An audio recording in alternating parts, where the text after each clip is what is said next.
Peoples of the universe, please attend carefully. The message that follows is vital to the future of you all.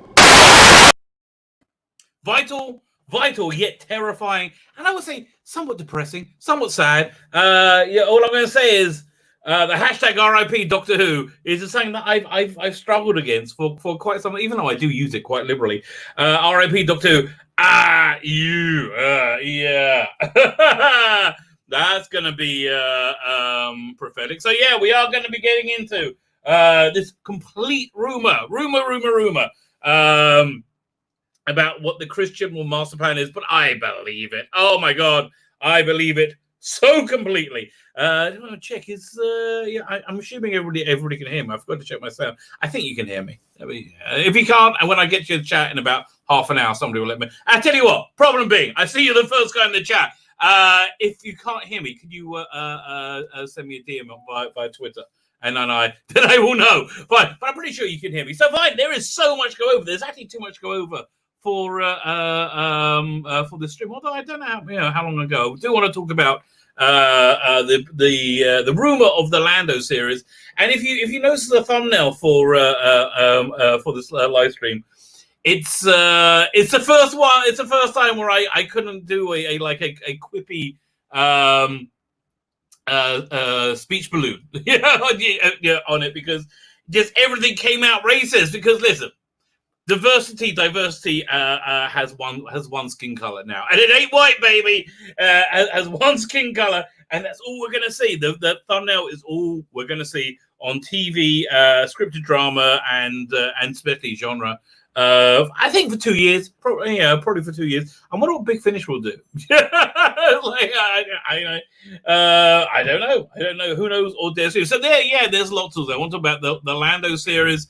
Actually, this article talking about Brave New World, about Grant Morrison's work on it. And as you all know, I am freaking besotted with Brave New World. Oh my God, I'm on my second viewing of it right now. I really got to watch it all the way through one more time so I can see the ending and see where I think it's going. I hope it doesn't get another season. So I wanted to go over that. If you haven't seen it, I think it's again, I might be overexcited. I said this last stream. I might just be overexcited. I do get overexcited. That does happen. I might be overexcited, but I think it's a classic. I think it's like Prisoner good, and I really get a feel it's so deeply anti-woke. Well, although I just don't see how a second season is really going to work. But never mind. Again, hopefully it's not really doing that well, because the people it's criticizing probably picked up on it and don't like it that much. So there's that to talk about. I just started watching Counterpart, like literally just now. I've seen the first 20 minutes of the first episode, and I'm watching it purely because Harry Lloyd's in it, and I know was it Gary Nerdrodic talked up a lot. He liked it. Speaking of liking things, like, share and subscribe. If you could do any of those things, if you hit that like button, thank you. But if you haven't subscribed, please go ahead and take that leap and subscribe. Not Twitter. YouTuber told me I can do memberships, but there's not enough time in the day. That's really the truth. There's not enough time in the day. I really hope to finish like a couple of hours early today, and be able to just take some time to breathe. But no, I finished at about 10 to 5, right? I got two videos I put up. One, a review of the new Doctor Who magazine. I wouldn't recommend this one to buy. Like, look, most of it, you can watch a review. Most of it, there's like a large section of it that's about saying there's no such thing as continuity or canon, which is where that's the dual message we're getting right. There's no continuity, no canon. That's one of the big things we've got going. So a lot of it is taken up with that. There's a bit about an interesting new comic book company who are doing things in a weird way. They got a Lytton series written by Eric Saywood, the person who created Lytton. The guy from Attack of the Cybermen, and what was he in there? Was it Resurrection of the Daleks? Yeah, Resurrection. I think it's Resurrection. The Peter Davison one, the one where the policemen walk away. I do quite like the ending of that, where the policemen walk away quietly with their machine pistols. But yeah, so they're doing that, and the artwork didn't look that great. I wasn't that interested. But then I saw they're also doing an Omega series. I'm like, oh, that's quite interesting, Omega. But yeah, I never heard the writer before. But you never guess who they got doing the art. John Ridgway. John Ridgway is your go-to guy. You know, he did the best Doctor Who comic strips, or maybe, you know, this is what I'm beginning to believe, that these are the strips that I first saw when I started reading Doctor Who magazine, and they're the ones that I fell in love with. I deeply fell in love with. So yeah, that certainly got a lot more interest. Radio Times, the gift that always keeps on giving. They got an article saying what a good thing it was that Doctor Who was cancelled in what was it, 89? Yeah, it didn't make it to 90, 89, and saying that we got New Who because of that. And I got to read this article because I don't think they connect the dots that Doctor Who in 89 was probably in better shape. I'm not sure. When was it better shape? 89 or 2019, 2020? I think 89. It's and it got cancelled. You know, it got cancelled. I mean, the only reason I think saving it from getting cancelled is there'll be too many people with egg all over the place. Plus, they've already sold it to HBO. You know, it's not going anywhere. You know, I got this other Facebook thing with this kid. It's always kids. Oh, and I felt bad for him because, yeah, this kid, like, it seems to be like a reasonably intelligent person, but he's just like mouthing and he's put so much energy and effort and his intelligence into supporting these arguments that you can't really support. So he's putting so much bloody work in. And I was like, you know, this is such a, you've been indoctrinated for insanity. You know, like, they all believe we live in a deeply racist world, but none of them can point and know any racists, right? None of them have bumped into any racists, and so they've developed this whole new I think it was problem being, I think it's what it said as well. They developed this whole new category of racists, the secret racists, the racists that likes to keep it secret. No, racists can't shut up about being racist. For racism, their racism is so central. It's such a core part. I mean, listen, we talked about it a lot on the channel. Jeremy Corbyn, you know, it would have been so freaking easy. The leader of the former leader of the Labour Party. It was so easy to not have any trouble about anti-Semitism. So easy. You know, all he had to do was occasionally condemn like Hamas murders of Jews. You know, that's all he had to do. That's it. That's the bar he had to jump over. And no, he did no. Killing them Jews, they had it coming. You know, like they can't control themselves. Like racists need to express their racism. I think they're part of being racist. Actually, well, I just got a message in. No, nothing. Fine. So yeah, so we got that going on. Fine. Let me get to anything else I wanted to talk about. There's so many things I wanted to talk about. Have you seen the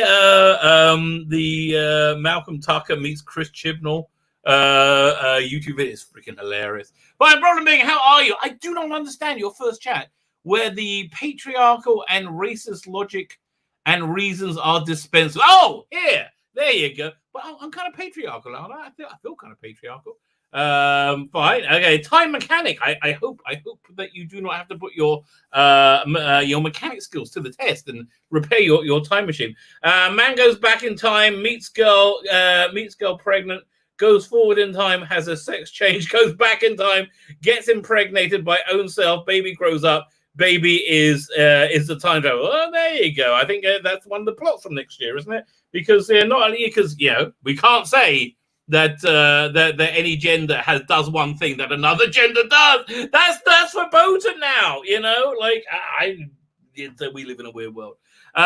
Piers Wenger said he won't hire any straight white men for lead roles in anything he's in charge of. So next male doctor will have to be LGBTQ. What's IA? What, he likes it in the arse? That's a bit specific. Yeah, LGBTQIA. I like it in the arse. You know, right? Okay, fine. Well, thank you for sharing. Retro Doc, how are you? You know, it's one of the funniest jokes I ever heard. Actually, two of the funniest jokes ever. Can I say them here on you? I'm going to anyway. This is first joke is about Michael Jackson. Actually, I've got a few Michael Jackson jokes, but again, my favorite Michael Jackson joke is why did Michael Jackson like 25-year-olds. Why did Michael Jackson like 25-year-olds? And the answer is because there are 20 of them. Bum bum bum. It's yeah, and actually, I heard that joke in synagogue. So there you go. So that's a little insight into my Jewy life. Oh yeah, so I finished work, and I really wanted to get some some breathing space. So I finished work about 10 to 5, which is like, I was kind of pissed off. And then I remembered, no, I didn't remember. My wife told me there's a gentleman who we really liked who passed away recently, and there's a Jewish tradition where the family, and this guy was very central to the community.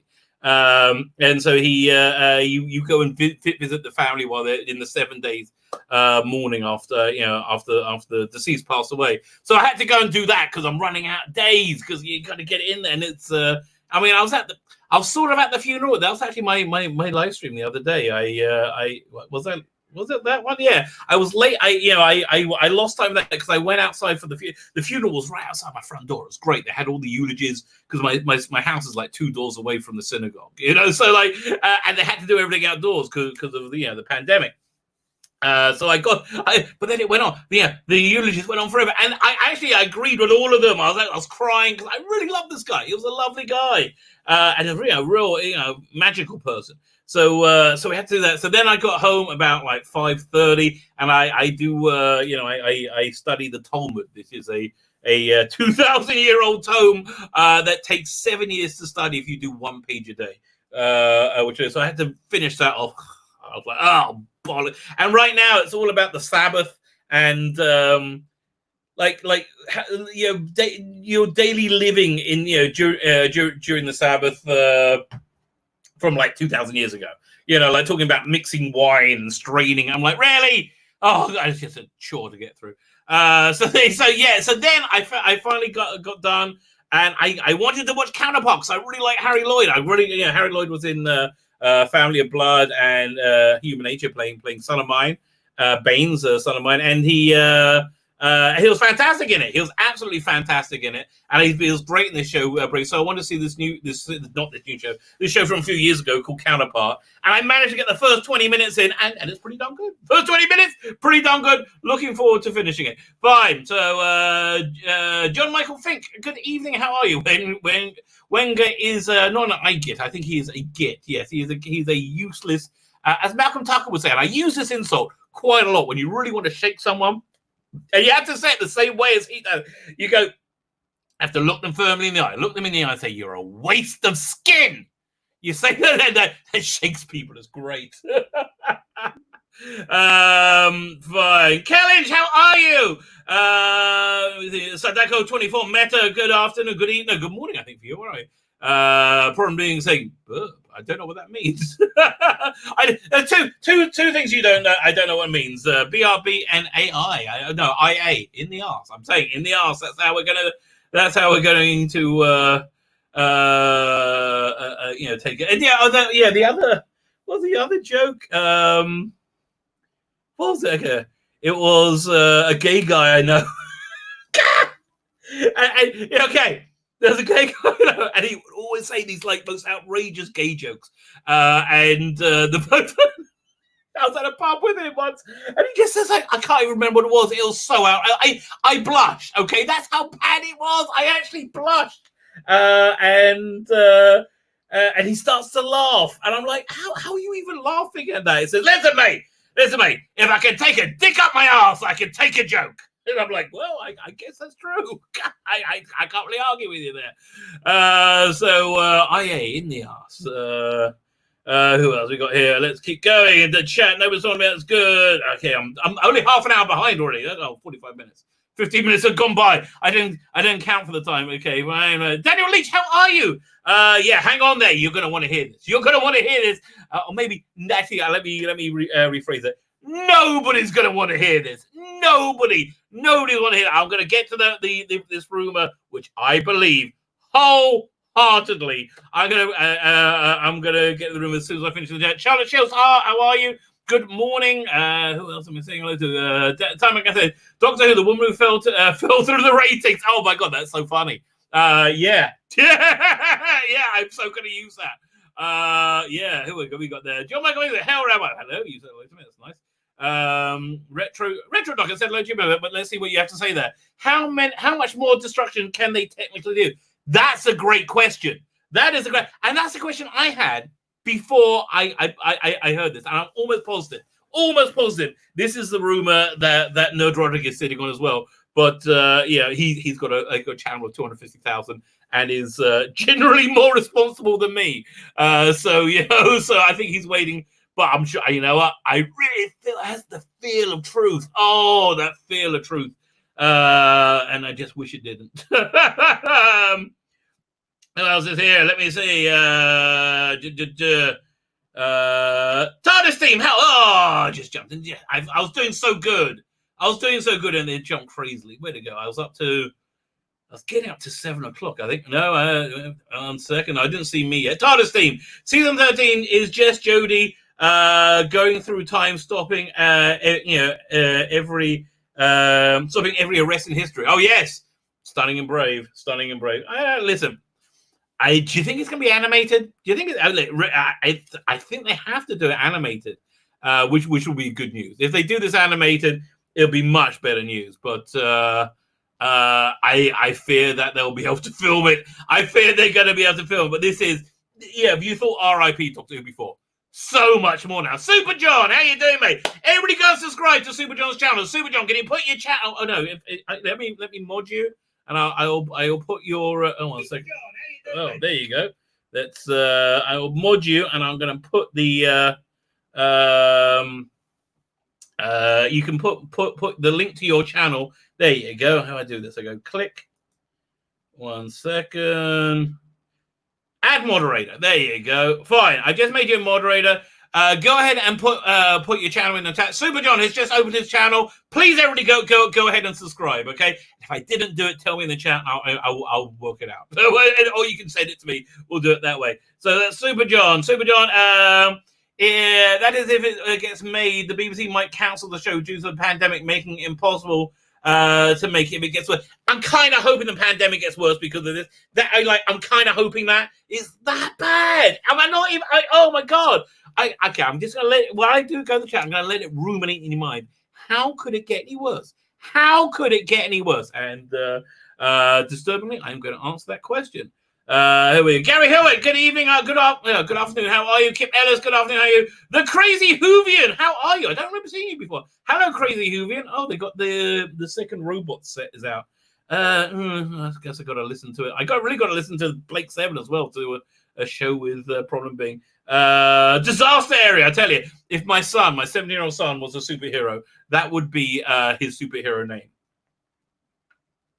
Yes. So we got to Crazy Whovian. We can all hear you. Good, that's working. Fine, I'm back to 7 o'clock. That means I am a scant 18 minutes behind in the chat. Let me just whiz through.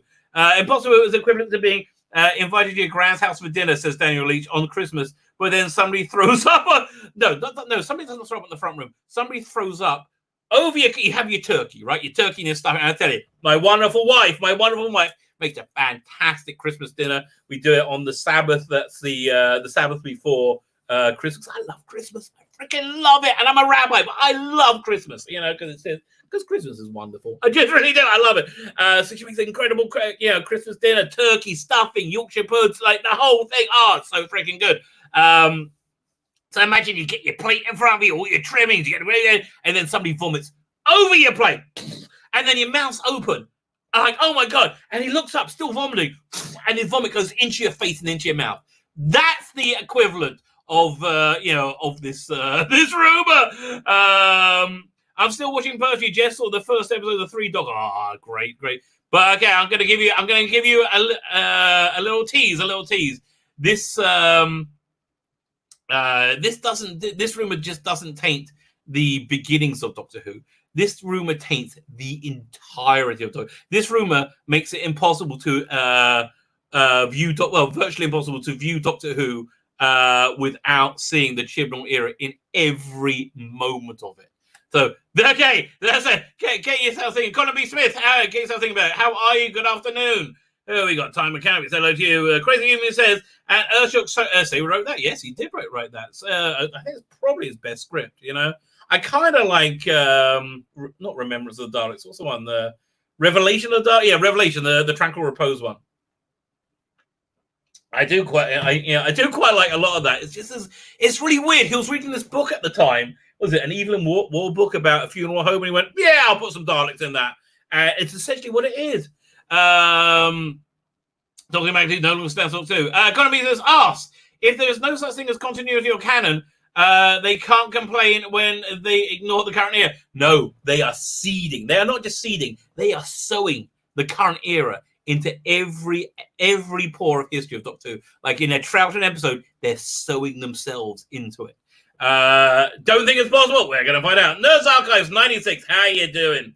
Okay, I'm doing good with the chat here. Time Prophet, how are you? What else we got? Oh, did anybody talk to me? I wasn't looking for my name. I hope nobody's a Crusader. Crusader. You Crusader and we Jews. We were on different sides of the scale. A few hundred years ago. Now here we are together. You know, it's all peoples come together eventually. They don't realize that they're race. They don't, because they're morons. Okay, here is a basic rule of racists. Doesn't matter what type of racist they are. They are baby-brained morons. Okay, that is a simple rule of racists. They are baby-brained morons. Doesn't matter if they're the woke racists or they're the old-fashioned KKK racists. You know, they doesn't matter. Racists are always baby-brained morons. You know, that's who they are.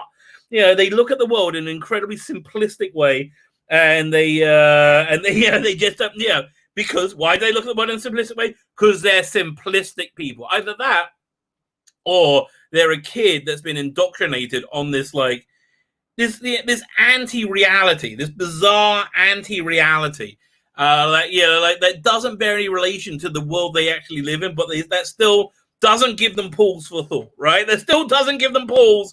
They still wholeheartedly believe their bullcrap.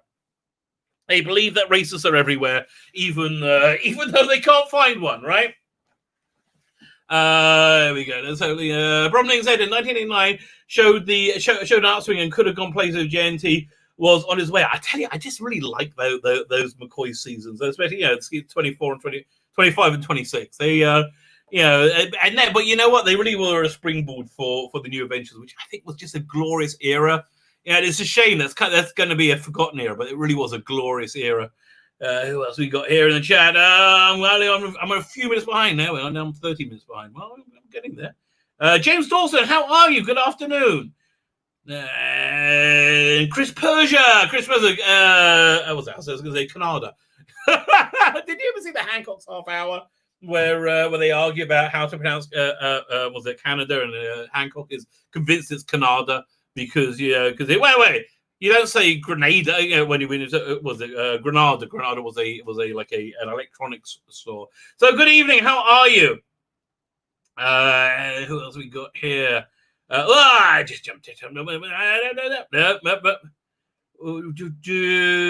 Going back. Okay, that's a new name I'm seeing there. Leanne Davis. How are you? I'm going the wrong way. B7 have been removed from YouTube by the BBC. Really?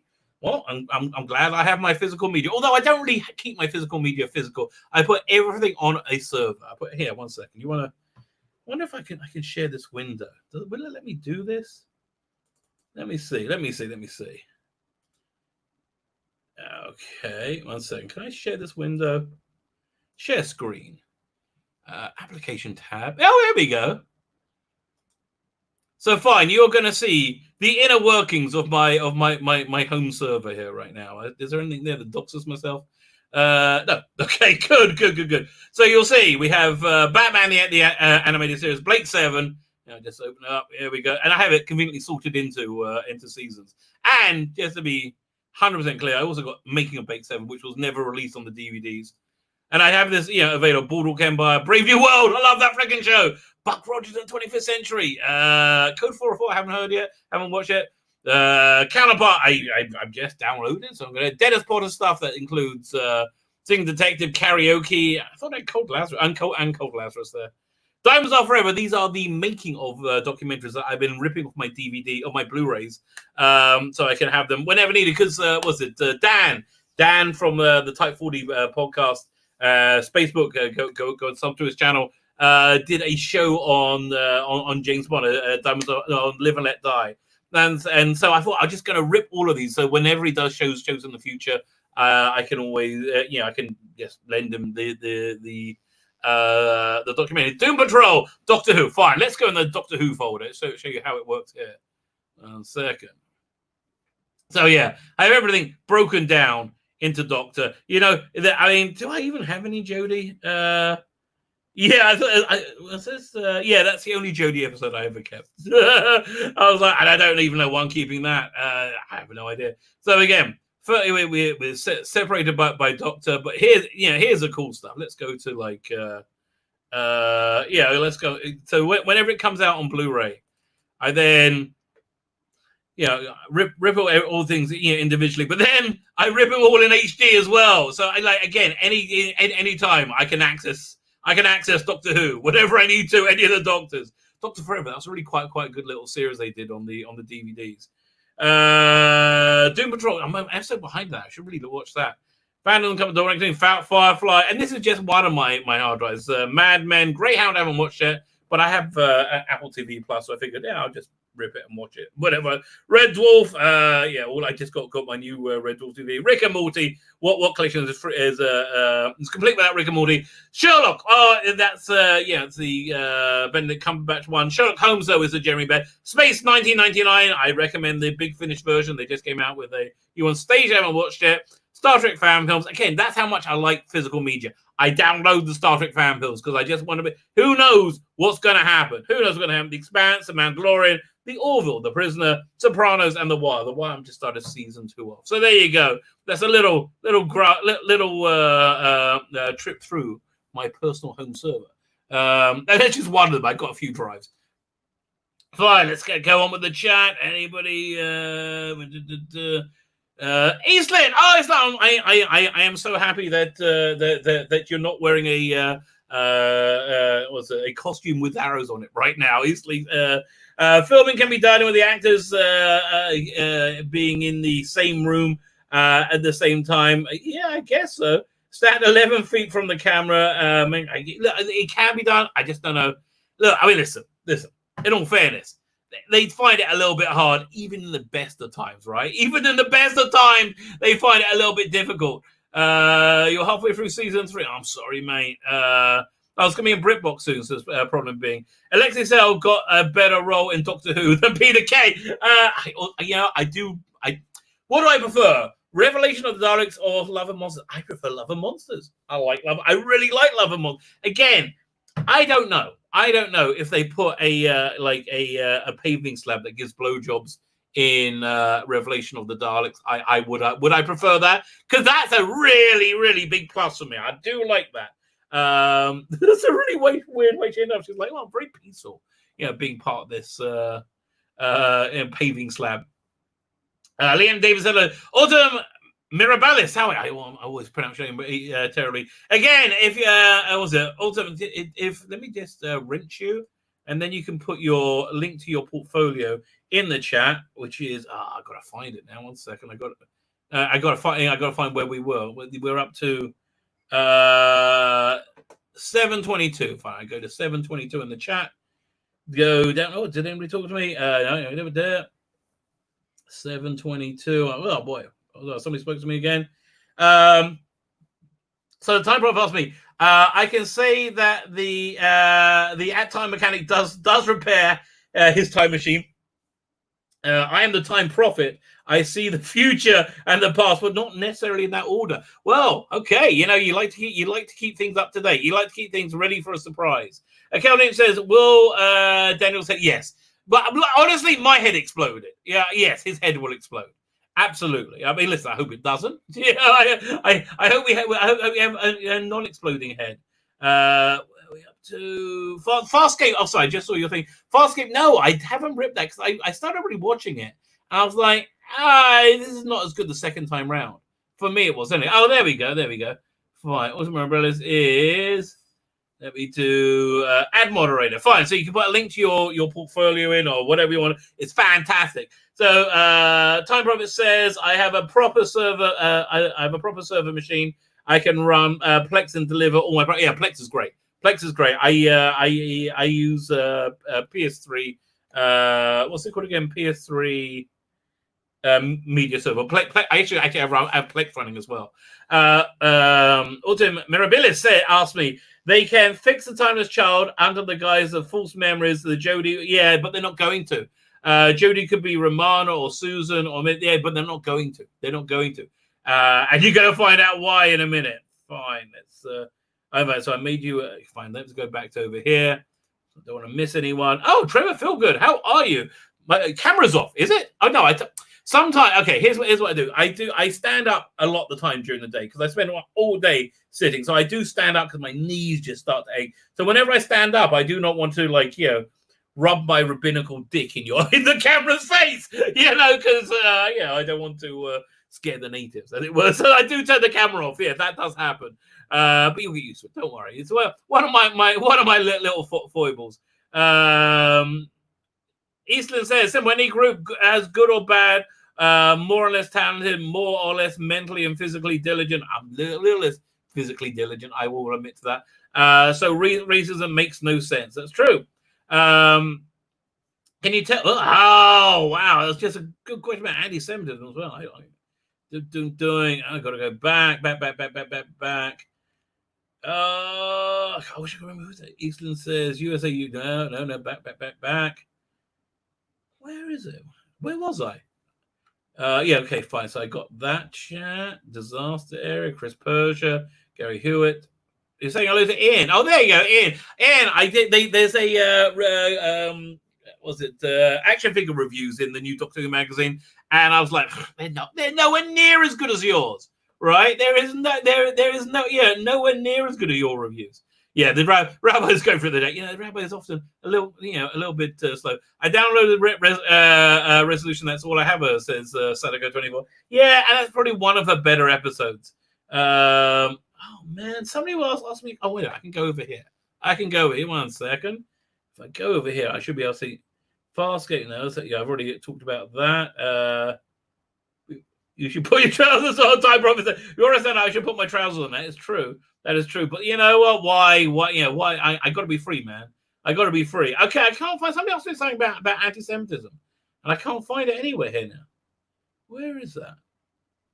And it jumped right as I just started reading. I saw the word anti-Semitism, and then it just vanished. So yeah, whoever that was, please can you please re-ask me because I lost it. Let me just go through again, see if I'm missing anybody. So Ian, I said hello to. Okay, Chris Persia, Autumn Bliss, John Michael Fink. I think I got everybody. I'm 4 minutes behind on the chat now. 4 minutes behind. YouTube viewers from the USA can see a whole episode of Blake 7 with no commercials. All 4 season series. I just flipped over and saw Avon verbally slap Villa. Oh, I love that. I wonder if I can get it in Israel. Maybe there's like some rights thing going on. Maybe they're going to do something new with Blake 7. Yeah, was it Philip Morris keeps asking why is there not a cleaned up Blu-ray release of Blake 7? And I'm sure there's a market for it. Okay, 1 second. It just jumped again. But Monty Carlin, how are you? Good afternoon, good evening, good morning, depending where you are in the world. What's the bad news about Tudor? It's coming. You got here at the right time. You only got to wait 2 minutes, okay? Nearly there. Tony says, Flash Gordon album, I have it on vinyl, cassette, MP. Oh yeah, no, I didn't even get to my my movie collection part. Oh, it's right here. Can you tell me the manning of anti-Semitism? I thought it was about what's the manning of anti-Semitism? I thought it was about the Holocaust, but not sure. I don't know what the manning. Can you tell me the meaning of anti-Semitism? Oh, fine. Let me do that after I get into the room. We're 35 minutes in. If you haven't hit subscribe. By the way, don't forget, fantastic competition. Indiana Jones Chronicles, not Chronicle, Indiana Jones Adventures. Fine. So what is the end game? How could they make this worse? How could they make it any worse? So there's one thing they could do to make it worse. Right now, we're assuming Dr. Joe, Dr. Ruth, whatever, Dr. Joe Martin comes before Hartnell because she has no memory of anything, of anything that our doctor knows about or the Jodie doctor knows about, right? Oh, unknown 289, how are you? So it's kind of like we say they got all this bollocks before Hartnell, which like makes Hartnell not the first, of course, and that was not very good at all. But we got this nice block from Hartnell to Capaldi where we can just like say, oh, this is Doctor Who. There's no Chibnall here. There's no Chibnall here. There's no Chibnall here. We could just say that to ourselves over and over again. But what if we can't say that? So what is the goal? What are they going to be doing with the Timeless Children? So the plan is this. That they are going to be, again, complete rumor. I cannot tell you my source, but I'm pretty sure they're going to be sprinkled between, or more, I would say the generation we know about are going to be sprinkled between the Timeless Children, between the gazillion regenerations that we don't know about. And there's going to be, and they're all hidden. The War Doctor was a hidden regeneration. How did that happen? Because the Doctors had dozens, hundreds of hidden regenerations. So there's no way at this point of once they put it in, it's then part of the entirety of Doctor Who, right? And the only way they could ever really get rid of that is rebooting the series. I mean, they would need to like completely actively erase the Jodie Whittaker era, right? They would actively erase it and say never happened, which I doubt they're going to do. Because what is it they want to do? Piers Wenger, as probably being said he's not going to hire a straight white male to play a lead while he's whatever he is, a director, because he's a racist, because he's a disgusting racist. So that is the plan. They're gonna be all the way through the entirety of Doctor Who, and the Doctors that we know about are going to be a minor part, because they hate Doctor Who. They hate Doctor Who in patriarchal white maleness. They cannot stand it at all, and that is essentially the plan where they're going in season 13. I'm not sure season, but that's part of the Chibnall master plan, and it just feels right to me. It feels stupid. It feels like it will fundamentally change Doctor Who, which is something they clearly are very happy to do and very, very much want to do. It fulfills their agenda of taking this patriarchal white male hero and then making him a much, obviously a much more stunning and brave hero that people of all colors and races can relate to. Of course, the reason why Piers Wenger doesn't understand why a black person can relate to Peter Davison, why he doesn't understand that, is because he doesn't know any black people, because he's a racist who lives in his ivory bloody tower. God's sake.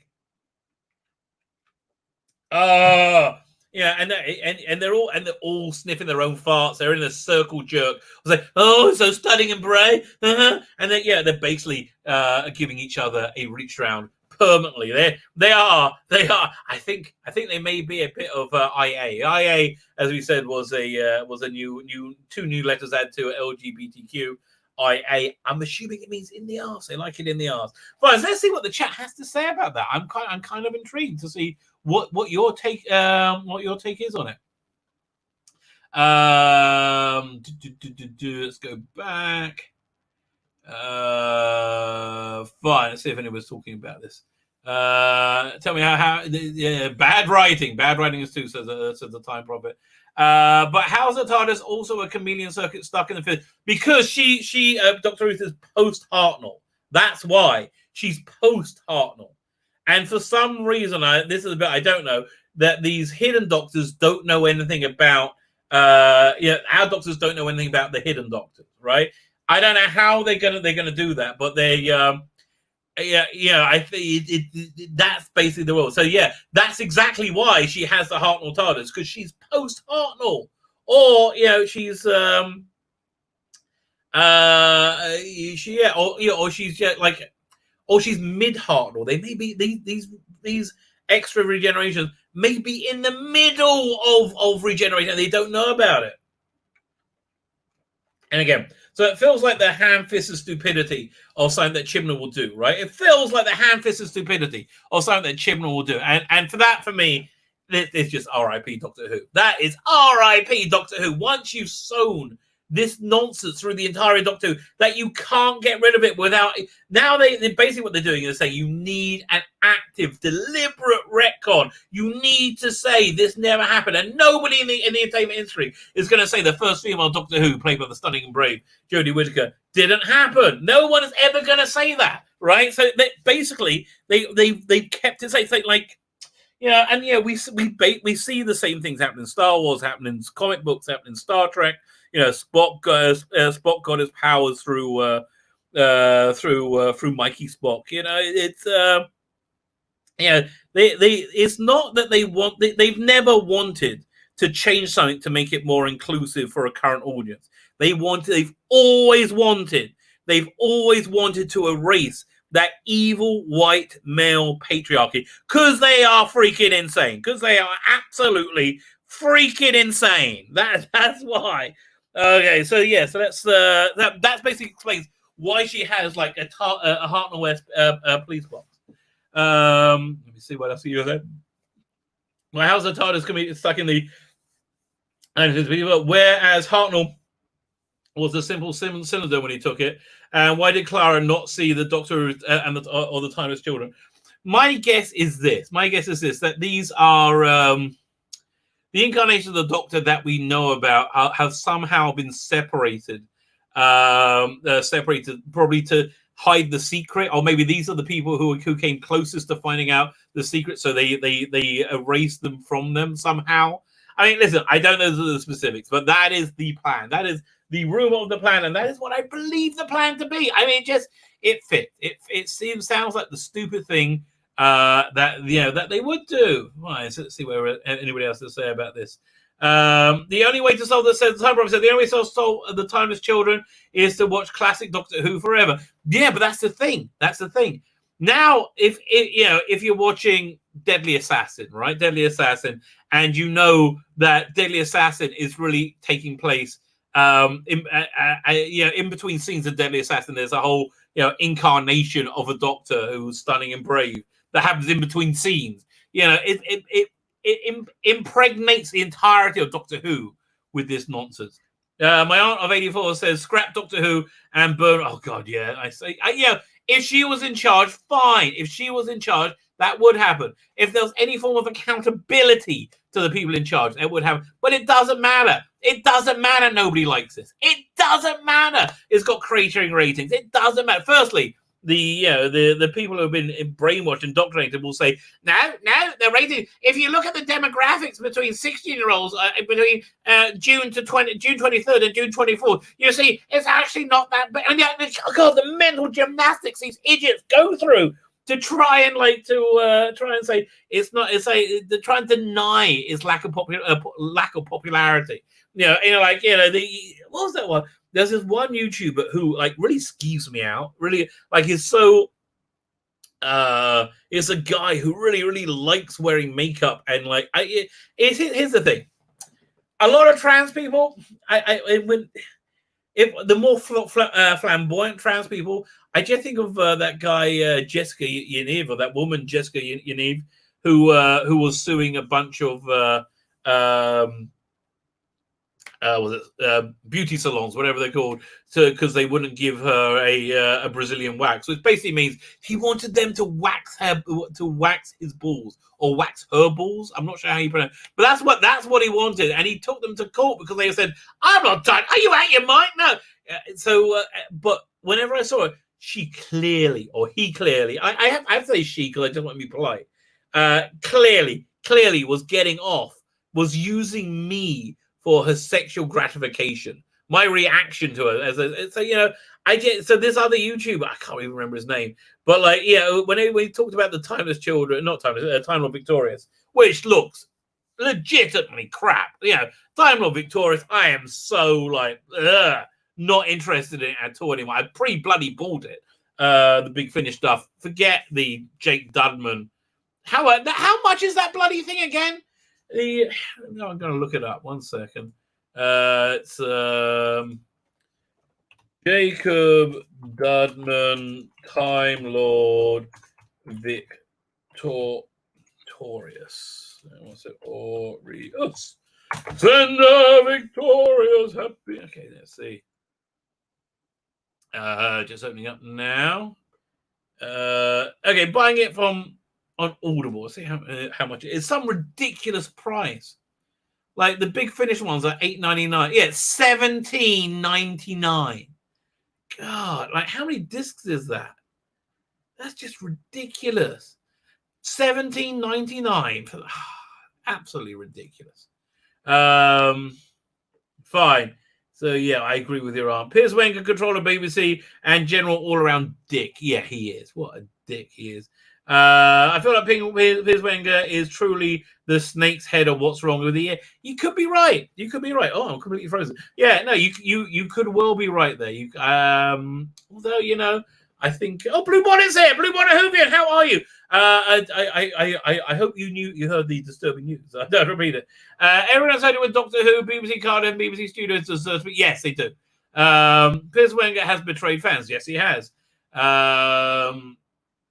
And I was so close and just jumped. 1 second. Okay, Martin Carlin. Surely Clara would have met the Doctors. No, because somehow the Doctors we know about are insulated from the Timeless Children. You know, I think it's probably to protect them. That's my guess. It's probably to protect them because the Timeless Children have to be superior. You know, have to be better Doctors than the Doctors we know because they're stunning and brave. Yeah, but there are going to be plot holes. I mean, again, just like in the Timeless Children, there were tons of plot holes as well.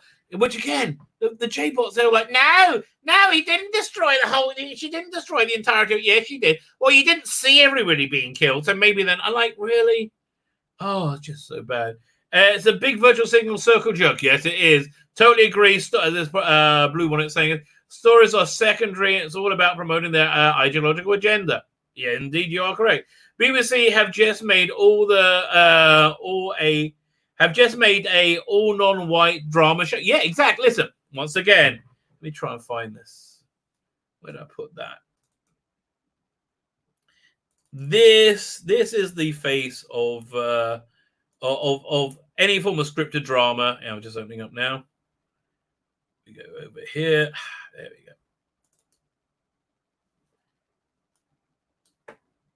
And it's just now it's waiting for it to open, taking its time. Retrox says, I'm signing crowdfunding to build a time machine to go back and make sure young Chibnall becomes a crossing guard instead. Yeah, okay. Yeah, I'm up for that. And I think it's a nicer solution than mine. So let's go share screen. Oh, I got something else crazy to show you. Like absolutely bonkers to show you. But again, this is the face. This is the face of entertainment for the next 2 years. There is going to be there's only going to be non-white faces wherever at all possible. And again, I'm not opposed to a Lando show. I actually like Donald Glover as Lando Calrissian. I thought he was one of the better things of the movie, which wasn't there. I thought that was his name, Alden Ehrenreich, was also pretty good. What they should have done, it should have been called Castle Run, and it should have been a gritty Western-esque crime caper where only a few survive at the end. Marlon, sorry. Council of Geeks, that's his. He's creeps me out. He does. He just skeeves me out, that guy. Thank you, Marlon, for letting me know. Maran, and Sibia. I'm terribly sorry I'm pronouncing your name badly. I know who you're talking about, Rabbi. Okay, fine. But he's one of the less offensive J-bots I watch. Really? Oh, we're going to be talking about that any second now. When I finish the chat, I got the next thing to show you, which is freaking crazy. Yeah, $17.99 for that story. Who just said that? Before it jumped? Yeah, there's got to be a way of stopping it jumping, right? There's got to be a way of that happening. Yeah, it's crazy how much that is. It says, quote Montgomery Skirt, says Rock to Doc, and search for Spock, which I freaking Awesome Star Trek movie. I love that movie. The more they overthink the plumbing, the easier it is to stop the drain. Well, I can only hope that's the case. I can only hope there's I've never hoped for a worldwide global plague to get worse. Tamara says some insane Jodie Whittaker fan voted you down. Oh, they always do. That's great. I actually feel really happy about that. That's a real badge of honor for me. Okay, got to get back to work. Lunch break over. Cheers, everybody. Programming. See you back for my Facebook account, and I'll share my work by Facebook Messenger. Yeah, you know, I should just start sharing your stuff on. If you want, I'll talk to you later. If you want, I'll just share it on the community page over here every now and again. I really love your work. It's fantastic. But Kel Lynch says, see you back in, but 11 still had to be granted an additional 12 lives if he's forget it. They forgot that they're gonna forget, you know. That they're going to forget. Or they're going to say, that was they just faked him out. They gave him another 12 lives on top of his infinite amount of lives, right? Next up, Discworld, says Michael Patton. Probably true, probably. That's what I'm telling you guys. Got to watch Brave New World. It is anti-woke. It's the first thing I said, saying that's anti-woke and has lots of sex in it. Lots and lots of very dirty, very alluring sex in it. But it's actually a very, very good show as well. Joe Martin looks like he made out. I can't say her costume just doesn't work for her. You know, they wanted to go and do like a very traditional hot, Doctor Who Doctor, but he didn't have that portrayal. I just confused Council of Geeks with Sanctuary of Geeks. I don't know. Okay, fine. I'm sorry about that. Lando Grayson was a good character, and it would be if he was wearing blue. Yeah, exactly. Exactly, and I like Donald Glover's performance. I think he was good at it. Fine. I think we're caught up. Fine. Red Dwarf is always anti-woke. Okay, there's the next thing I wanted to show you guys. And again, this is why I hate Twitter. Okay, this is why I want to stay away from it. I'm not paying for a new stream and say I understand, but it's worth it. I never say it's worth it. This time I say it's worth it. Wow, it's completely frozen on me. 1 second, how's that? Oh, I'm moving it. I understand, and I think you get the first week for free or the first ever. It's so worth it. It's better. I think it's the Prisoner level good, right? I really do. Right, let's have a look at this next thing. Where did I find? Okay, fine. So yeah, I got these two things I'm going to show you in succession. Open them up. I mean, it just shows you that the insanity that we're living with here. Fine. So this is the first one. This is again. I start looking at Twitter and just see this straight away, and I giggle to myself a little bit. It's John Cleese. John Cleese saying, John Cleese, society is now controlled by the most touchy, emotionally unstable, and fragile people. Yes, it is. That's exactly they are. The most touchy, emotionally unstable, and fragile people. Now, if you would doubt that for a second, if you would go, I'm not sure that's the case, then literally, like a thumbnail move away, I came across this, and oh boy, we just gotta take a deep dive in it. This is another one of these who I've never seen. Is she a YouTuber? She has a podcast. Let's go. There we go. Let me zoom in. So please do not contact any of these people. That is not a code for contacting. Do not contact any of these people. They will take any form of interaction as a clandestine assault, right? Do not contact any of these people because they are bonkers, right? They're all bonkers. Okay, so this is Kenzie Newsom. Apparently, she's one of the time leaders. Well, I've never seen, but I've heard Noel talk about time leaders. So this caught my attention. This was from the Doctor Who page, which is that an official BBC page? I'm really not sure. Where did it go? 1 second. Is it time for a female Doctor Who runner? Well, I'm not opposed to a female Doctor Who runner, but is it time for it? I think it's time to stop worrying about really pointless things that we stopped worrying about in the 80s. Once Chris Chibnall's 5-year plan, that is not good. So this is Doctor Who page official. What if it really is the official Doctor Who page? Joanne, would you like to see a female take on the role of showrunner? Who would be your choice? So you got Phoebe Waller-Bridge. Even she says, "What the hell? Really? No. It seems to me that she was brought in to destroy James Bond, and I'm getting the feeling they're trying to backtrack on that, but maybe not. They keep pushing him out. So anyway, this woman then says about this. All the comments saying it should be about the best person for the job and not gender. Yeah, you mean those same people who aren't racist or sexist? Those people. In that case, is it a coincidence there's never been a hashtag Doctor Who showrunner? So my first thought when I saw this was all of yours first thought. What about Variety Lambert? she seems to be a bit of a showrunner to me. Or do you think a woman wouldn't be good enough? Okay. So other than you're forgetting about Variety Lambert. I haven't even forget about exactly. Gumby Smith. The first time I looked at the chat, that's the first thing. Variety Lambert and Carol. Yeah, exactly. Everybody's saying.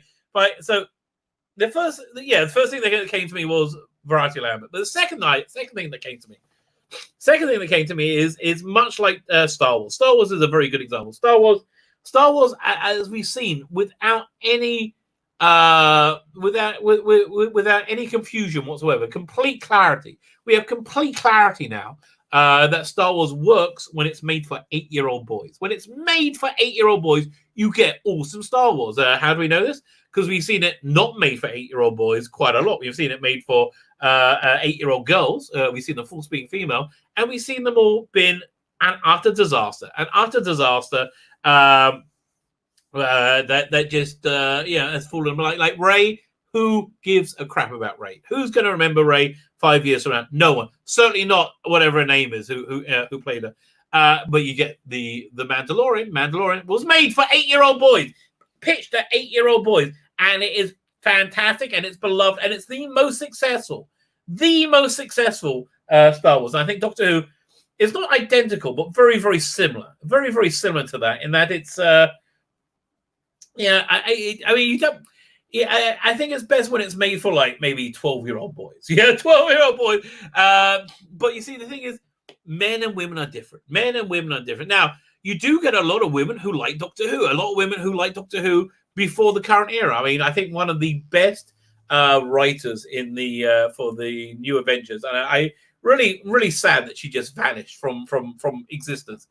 One of the best new writers was Kate Ullman. Kate Ullman wrote fantastic book after fantastic book after fantastic book. She really totally got Doctor Who, and she got it really well. But I think she was the outlier rather than the norm. She was like, I think it's much more normal for girls just not to be interested in Doctor Who. And if girls are just not interested in Doctor Who, they're probably not going to be interested in making Doctor Who. And I think that's the reason why the glut of Doctor Who writers, this new generation, the Russell D Davies, Stephen Moffat, Paul Cornell, bless them, all those people, Mark Gatiss, they're mainly male. They're mainly why? Because Doctor Who is a show that appeals, again, when it's best, to 12-year-old boys. Not to say that girls are excluded. Some things appeal to 12-year-old girls more than 12-year-old boys. Not Star Wars, of course, because what happens is when you make it something that's better, that works better for 12-year-old boys or 8-year-old boys, you make it for girls instead. Is the girls aren't interested. Girls aren't interested because they're never interested in science fiction. They well, not never. They're more normally interested in something else, in like more. I hate to use the word girly stuff. It's okay. You see, here's the thing. They hate there being a difference between the genders. They hate that. They hate that with every fiber of their being. That's why they are so like insane that trans women are women. This is what sent Ben Cook into a meltdown with me when he said, why he was beating some guy up, harassing them. Why can't regular women just like trans women? What are they scared of? What are they going to be worried about? What blah blah blah. So I replied to him, having 2 daughters and being married for 25 years, as having a reasonably good perspective. I would say better perspective on traditional femininity. And I hate the word cis. Cis means comfortable in your skin, or instead of cis, maybe we'll use the word sane. Use the word sane. And again, if you're not somebody comfortable in your skin, I have nothing but compassion for you. You know, I am terrified for everybody who's going headlong into these gender reassignment surgeries. Problem being, like, has told me a story of how you're encouraged and pushed through it really, really quickly, much faster than you are from a divorce. When you get divorced, they say, maybe you want to take a minute and think this through. No, if you're thinking of gender reassignment, you go for it. And then once they cut, let's say cut your dick off. Let's not be coy about it. Once they cut your dick off, there's no going back. Once you put the timeless children throughout the entire history of Doctor Who, there's no going back. Once they cut your dick off, there's not really much they can do about it. And so they become, for a lot of people, they are not very happy about the choice that they are somewhat bullied into doing.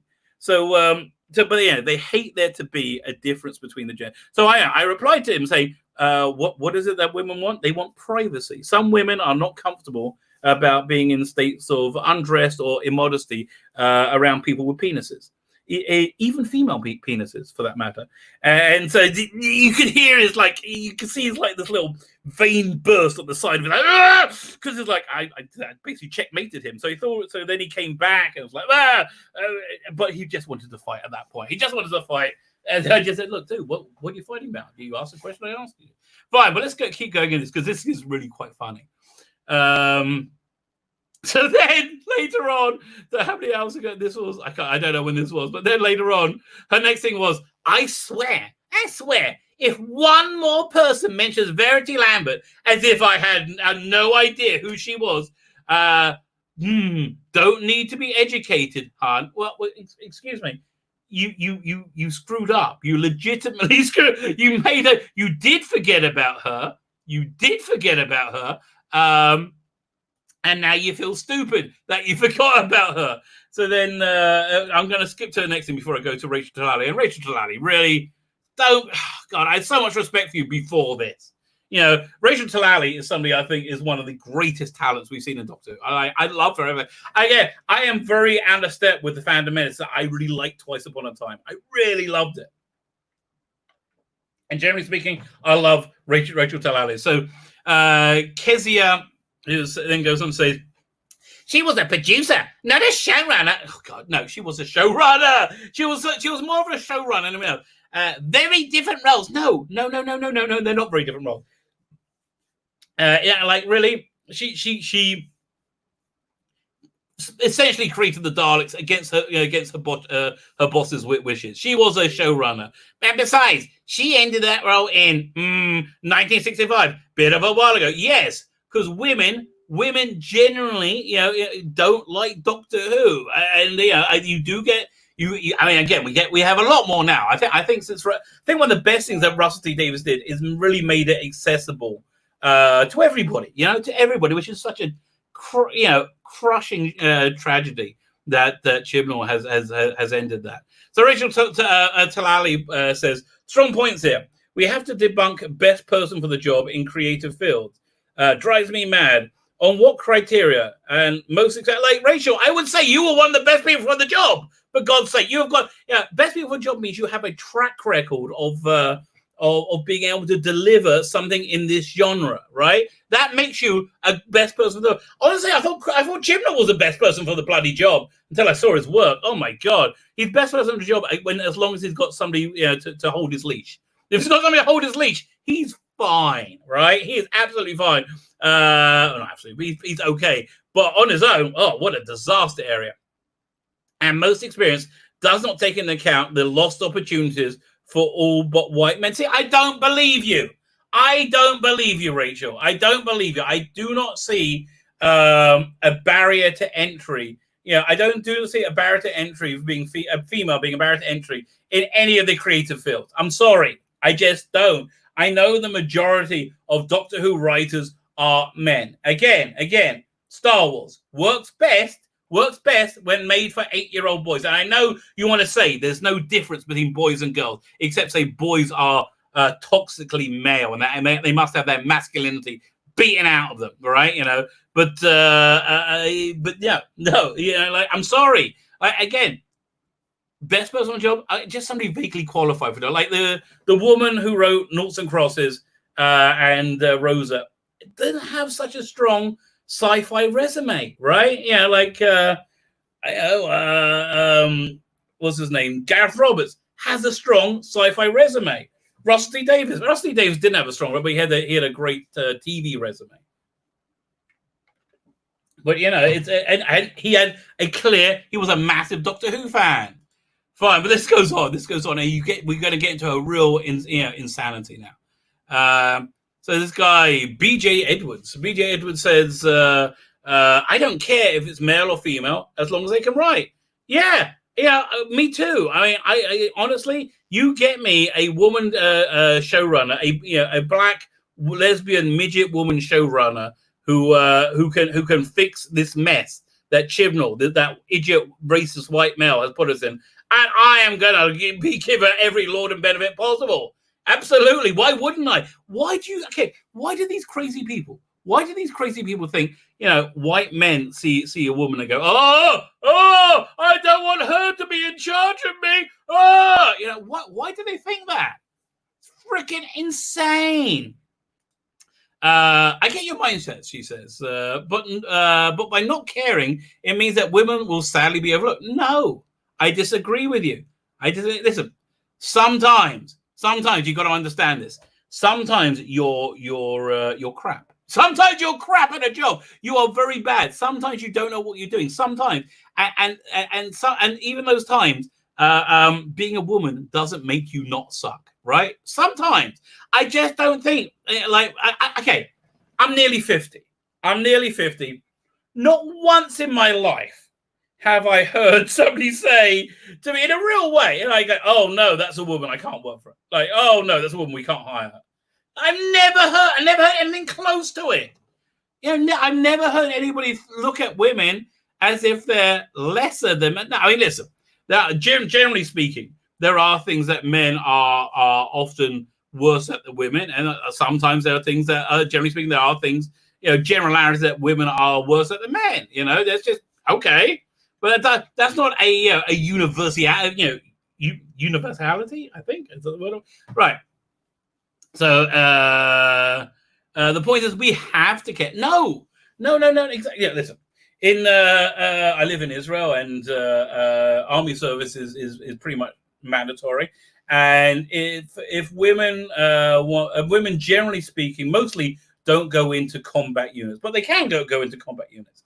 A bunch of neighbors who have kids who are in combat units. But the assault courses they have to go through are lesser, are easier. Because women have less muscle mass, physical differences. So they have like a lower walls they have to climb over and things like that. So they can have some kind of parity of grades with the men. No. Just accept there are differences between the sexes, and that's fine. Again, I do not see any barrier to entry to writing. So then BJ comes back and says, I should go to the best writer, man, woman, black, white, straight or gay, or even disabled. They gave Kathy Kennedy a gig, and look what happened to Star Wars. So then she goes, 100%. This isn't about gender. Then why are you making it about gender? You crazy woman! You absolutely crazy woman! And listen, I apologize for calling you a crazy woman. I really do. But this is crazy, and you're a woman. And so I don't. I'm sorry. I don't have a bone to pick with you, but I'm just saying I'm working on your Twitter feed, which makes you sound like you're crazy. If you want to come on the channel and talk to me, listen. I will. If I'm wrong, I'll apologize. Even listen, if I see you face to face, I'm going to apologize as well. It's I'm not. I was going to say I'm not a dick, and I'm like, yeah, I am kind of a bit of a dick, but. Speaking of being a bit of a dick, I am mostly a bit of a dick to my daughter. And so my older daughter, this is going to be a little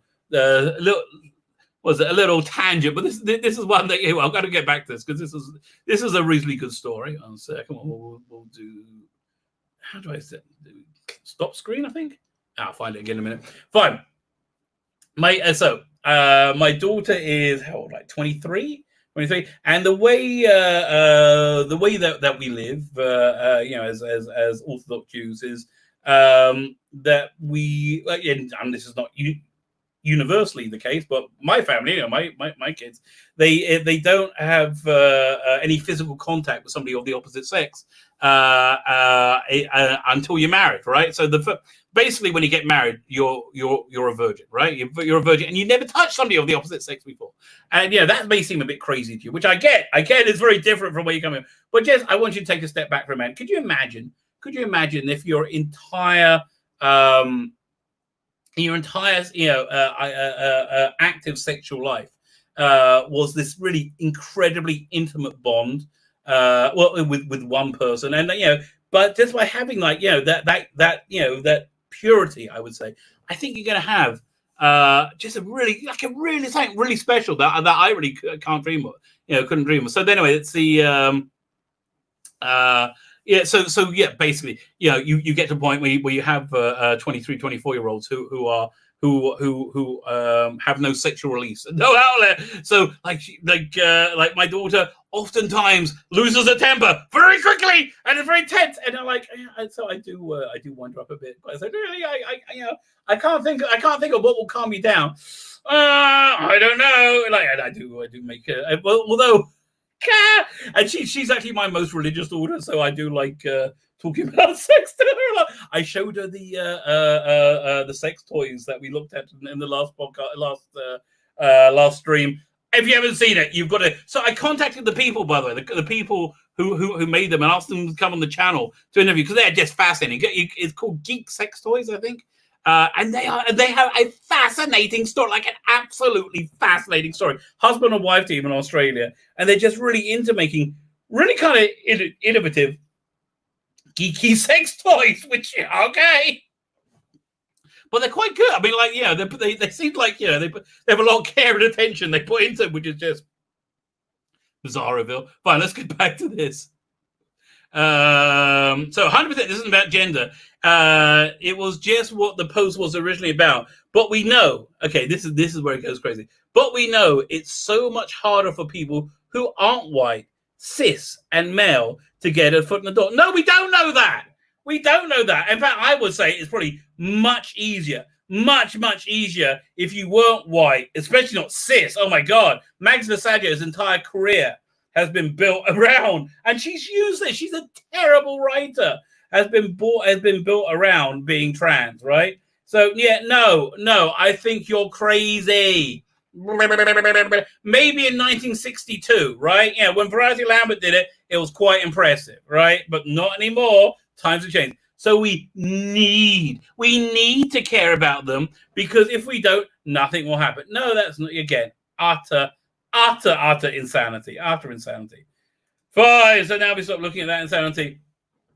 Let's go back through the chat. Let's go back through the chat and see what's been going on. Let's go back to like 8 o'clock. Let's see if I miss it. Fine, I saw that. So anybody talking to me? Anybody new there? I meant the woman who ran the time. Oh, that's who she is. She runs the Time Lady blog. Variety Lambert is screaming Variety Lambert at her, and she's like, why is everybody asking me about Variety Lambert? I don't need to be educated. Well, you kind of do. I don't understand. Like, why can you say, oh right, that was stupid of me? Admit you're wrong. When you admit you're wrong, you just make yourself a little bit stronger, right? That's what happens. The reason there's never been a female showrunner, says Colin B. Smith, is Doctor Who only had 3 showrunners in terms of, and they came with New Who. That's a pretty good point you're making there. I didn't think of that though. The feminist agenda in Star Wars was more obvious because it was clear Leia was already a strong female character, which exposed her. Danny, that's a very good point. So to go 24. BBC just fake polish, less capital. BBC just a fake posh capital cesspit of overpaid scumbag, wretched hive of scum and villainy. Agreed that all women are interested in sci-fi. Yeah, exactly. Hey, you're a weirdo and you embrace it. Exactly. Oh my God. Honestly, that's what makes real geek girls, if that's a correct term, so freaking cool. Like genuine geek girls are so freaking cool. Yeah, Feminist agenda might have worked back in the 1980s during Paris time. Paris treat was so bad, that it brought out the feminist in me. Kind of brought out the misogynist in me, I'm afraid. I'm sorry to say that. Listen, she's a very attractive young lady, and obviously a very good swimmer. Very good swimmer indeed. But not since Russell Day of the year. Exactly. Can we reassign Jodie? Can we reassign her to another human being? Maybe, give her to be something else. Still full of staff, coming in became. Oh, she would have been good. That would have been a really good idea. That would have been a really great idea. Another really great idea. Patterson Joseph as a Sixth Doctor. That would have been awesome. Obviously, David had a thought, but did somewhat undo the damage JNT did in alienating all the non. Yeah, he not only somewhat, completely undid it. Listen, the reason that Doctor Who was so successful, especially back in 2001, was so incredibly successful because people they promoted it very, very, very heavily, and Russell Davies was very much behind all those advertising campaigns. And listen, as somebody who deals with marketing, he did a fantastic job. That last poster that came out was so simple. It was the Doctor and Rose, an idealized portrait. It was so simple, and it just ran. So when it came on, everybody watched, and they expected the Doctor Who to have wobbling scenery, have low production values, and everybody was amazed that. Wait a minute, this could go toe to toe with contemporary American TV. This is incredible, and that's what blew people away. And week after week after week, they had great. That's why they had End of the World was the second episode. Was it the second or third? Yeah, was it second? Oh, now I've got to look it up. Oh, look at me. It's like when you get old, guys. You can't remember a very important fact. Doctor Who episode guide.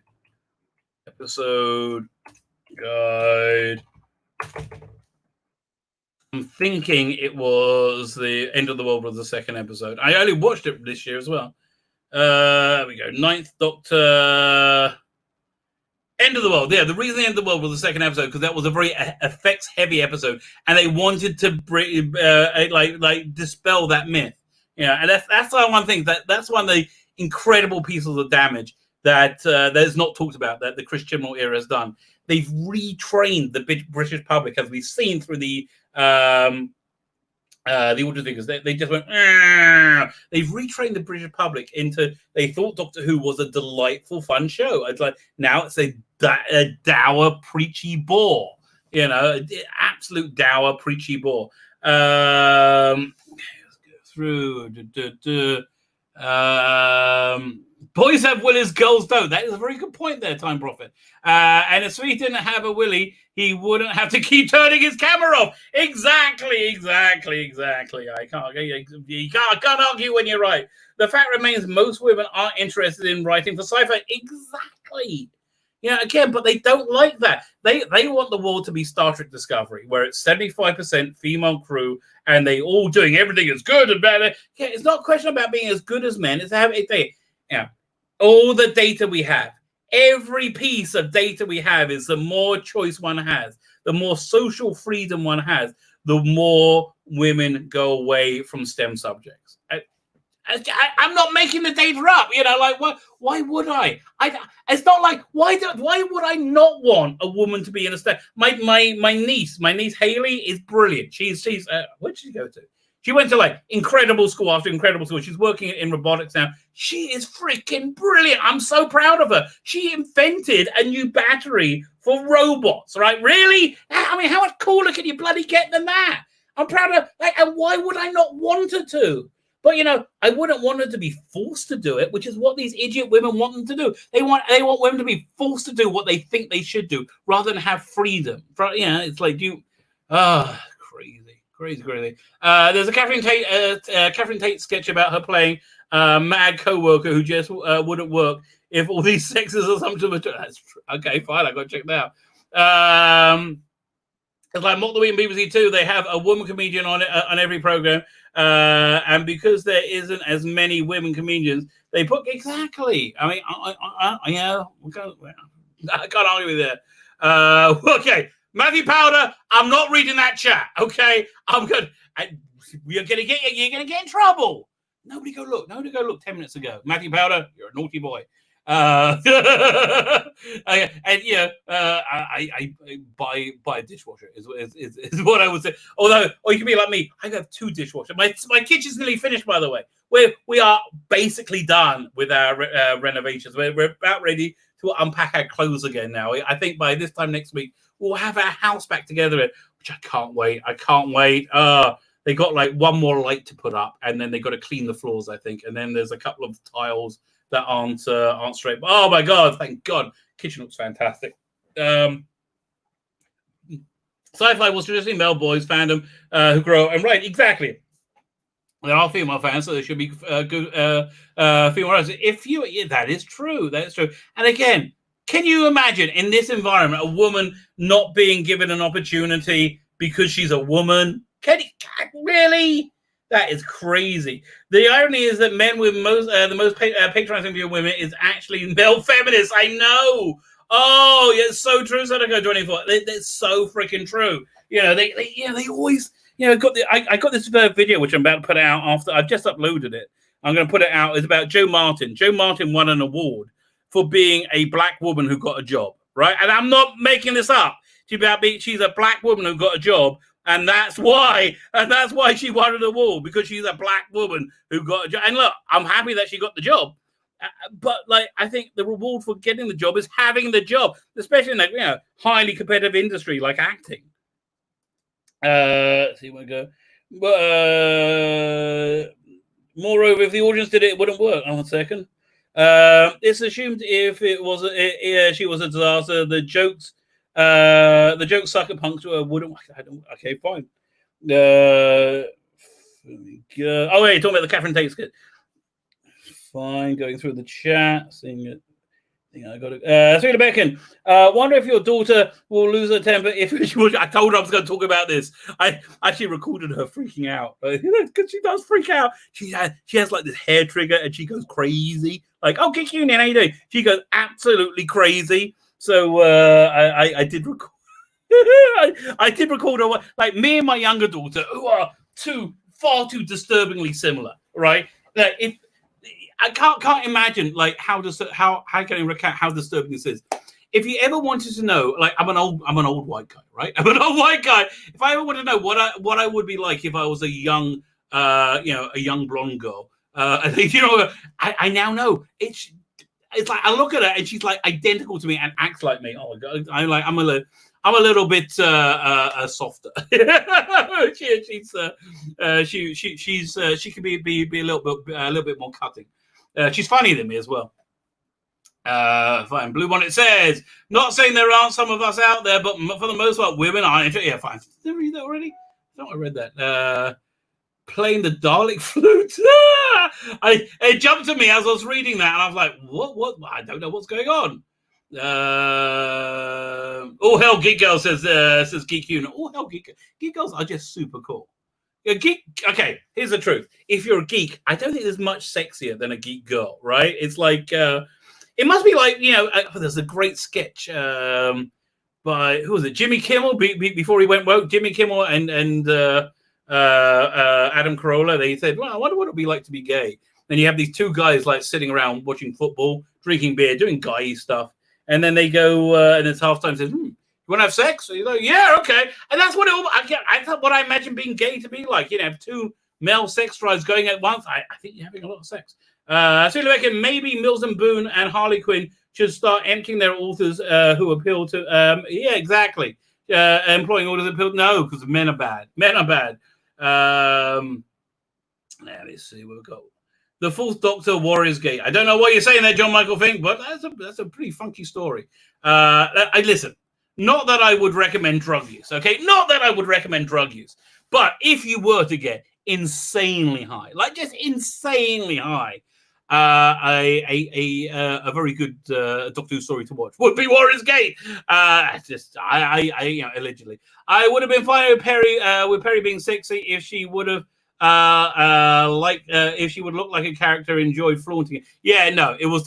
If you've got to read this book called The Life and Scandalous Times of John Nathan Turner, where they basically interview everybody connected to John Nathan Turner. They paint a whole picture of him, and Nicola Bryant, and they all loved John Nathan Turner, right? Everybody loved him, apart from Ian Levine maybe. And there was definitely some tension not spoken there. But yeah, he was a great. Just everybody had this incredible loyalty and love. Part of Eric Saywood as well, which I think is what really was the hardest thing in the world for him. To feel betrayed. So she said it was a gay man's idea of what was sexy, right? A gay man's idea of what was sexy, I can. But a gay man, or how old was I in what year? What year was she in? 81. Okay, now go back in the episode, guys. Fifth Doctor. Last season was what year? Case around was 84. So 13-year-old boy. Yeah. Oh boy, that is not a time to put a well-endowed young lady in spandex in front of me. That was not a good time, right? I actually had quite a good time about that. Yeah, that's definitely seared onto my memory. Okay, going through the chat.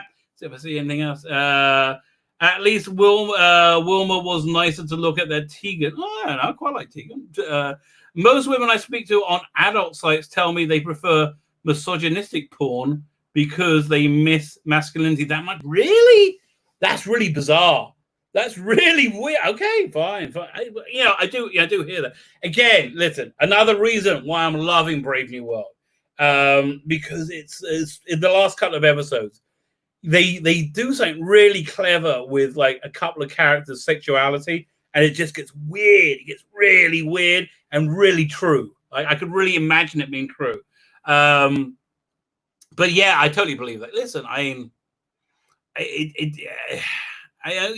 without being too much of an Old Spice splashing old coat. I kind of hear that. I do kind of like. I think women basically like men to be men. I think, and I don't think it's like we're talking about rippling muscles. I think women, generally speaking, respond to internal strength and being decisive. Like that. I think those two things are a turn on. If you can be funny as well, that's also a good thing. And be relaxed and not uptight. Is your kitchen going to be bigger on this? Actually, here's the weird thing about my kitchen. Since we redid it, it's the same space. It feels so much bigger. We've got this island in it, this massive island in the middle, and the piece of like granite they put in for it. They didn't think they had one that big. It's massive.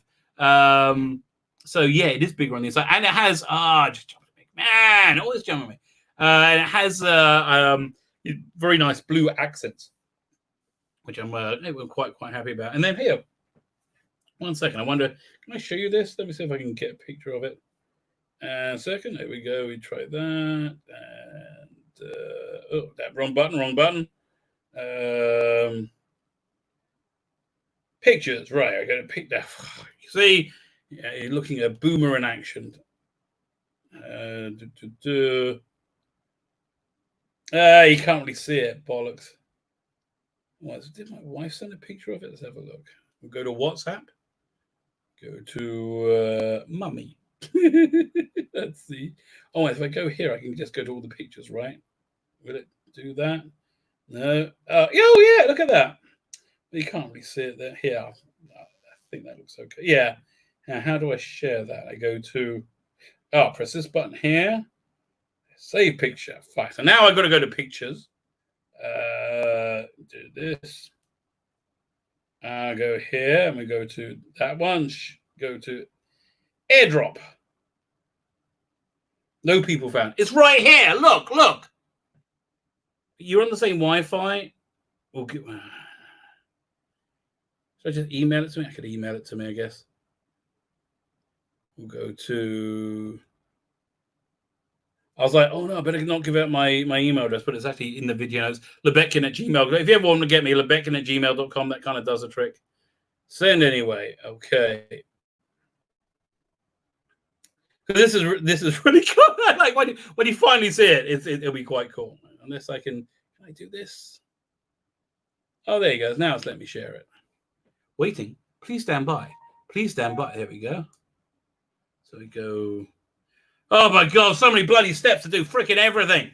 My life is a living hell. A living hell, I tell you. Oh, I so wanted to take some time off today. Did not have a moment. Did not have a freaking moment. There we go. Oh, is this it? This must be it. Maybe. There you go. Fine. Now I can share this. So this is behind my stove. It's a glass like backsplash. But my wife wanted something special. So I drew this. This is the 7 species of the land of Israel. We have grapes. We have... can I... Oh, you see the mouse in here. So we have pomegranates. Pomegranates, one of the 7 species. We have grapes. We have some dates, figs. There's some olives over here in the background. So it's a 4. Wheat and barley. So what's the 7th one? Let's go. We got grapes, dates, pomegranates, figs, olives. Okay, olives and wheat and barley. There we go. So she got me to sign it. It's really cool. They printed it out. It just does look fantastic. In real life. So there we go. But let's get back to the chat. Let's see if anyone's talking to me. How far behind am I? Oh man, I'm really behind. Wow. Most of when I speak to, okay, fine. I got that about. That's really interesting. Okay, fine. Now I went back too far. So almost Mel Stuart Bowles. How is almost this? And am I behind here? So to get rid of Doctor Who altogether and to stop it being retcon, the missing so-called timeless children are going to be intertwined into classic eras. That's exactly correct. That is exactly correct. That is the plan. Apparently, the Tumblr apparently they have found Slutty Bastard's signature on the field in Norway. Okay. Oh man, jumped again. This is pretty bad today. Okay, fine. Let's go finish the chat. I'm nearly there. I'm 6 minutes away. Okay, problem being at 8:27 saying woke. You're still talking about Brave New World. By the way, I am watching the 81 version, and it's it's a far more accurate version of the book. But yeah, I just don't think it works as well as the TV experience. Having that weird language kind of thing going on. That works well, much better in print than people saying it. When you're saying it, it gets kind of, it gets kind of silly. And I just didn't believe.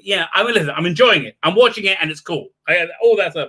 But the 2020 version, I believe the reality of all the characters. Right, I believe the reality of it. Well, this one I don't. This one is too divorced from naturalism. So they weren't woven in loops, not anymore, I'm afraid. I mean, if 2 Time Lords marry and one suddenly turns into a woman, then sex would be a problem. No. You have to listen to Stranded, Doctor Who Stranded, when you have Livchenko has a relationship with a trans woman who I guess has a penis.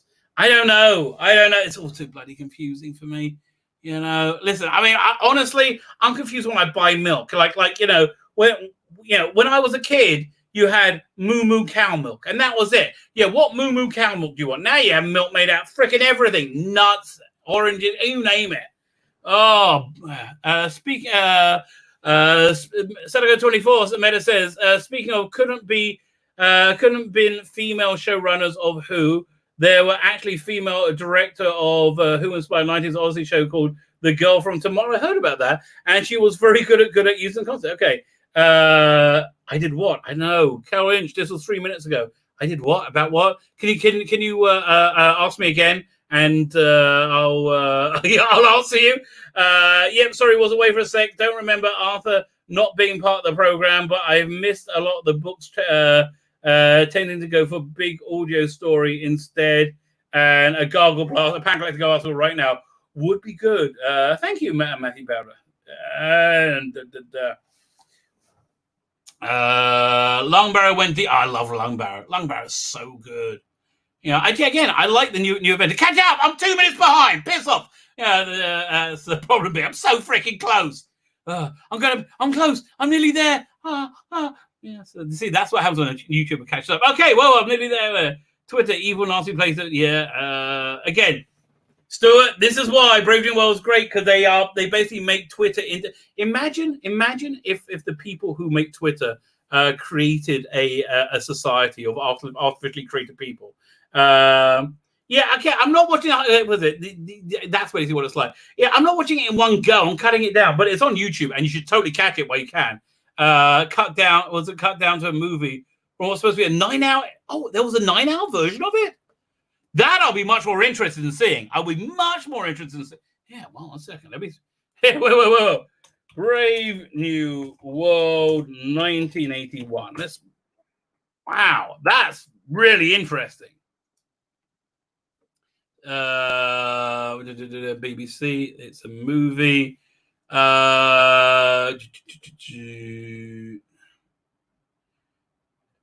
Doesn't say anything about it being a miniseries.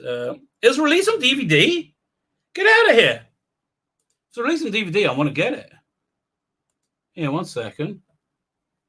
If it's still released on DVD, I will totally get it. Zeus DVDs. Never heard of them before. It's $5.99. Oh man, I am so buying. How do I get this? I so want to get this. Okay, this is such a cheap website. They're not even. Oh, there you go. Not even a picture of it. Not even a picture of of the cover. Okay, I'm so buying the DVD of it. They should have it on download. See, no. If I get a DVD, it's going to take forever to arrive. The Rabbi would never sink to such. I think I would. Catch ups. I'm almost there. Rabbi's bringing it into. Yes, I was. No, I was. No, the Rabbi would. The Rabbi always stoops. The Rabbi always stoops to that. That is true. Much to my wife and children's chagrin. Although my younger daughter does like it, and my younger son does like it. My younger son, oh my God, he's so easy to like. All you got to do is do any vague double entendre. And he would. He's got this like really dumb laugh. It's so funny. I want to record it and make it my ringtone. It's like you say anything like having meatballs. I'm like, yeah, Harry, are you enjoying your meatballs? Do you like putting balls in your mouth, Harry? How many can fit in one go? One year we did like a secret Santa for Hanukkah, and I made big black chocolatey balls for my son. Because that's just the kind of house we live in. Fine. Let's have a quick look at Big Finish. See if there's anything going on over there. Any news that we need to talk about? We'll go share screen. Chrome tab. Big Finish audiobooks. Okay. Are we up? Let's see. Okay. So what's going on?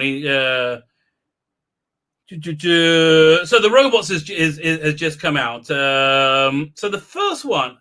Let's go look at this. Let's go look at this release. I'll preview it for you.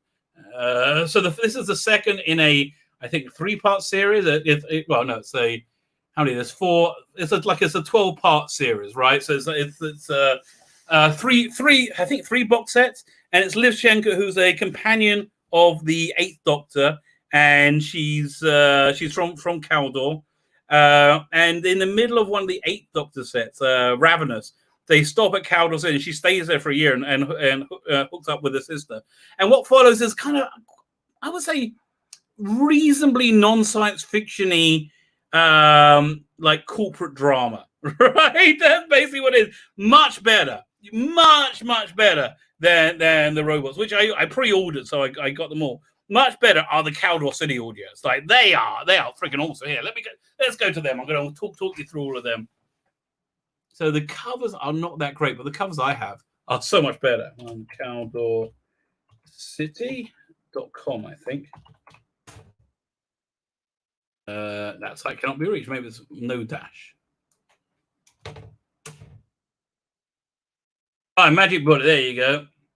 Oh, one-handed aim maker. So let's go in. Oh, they've redone it.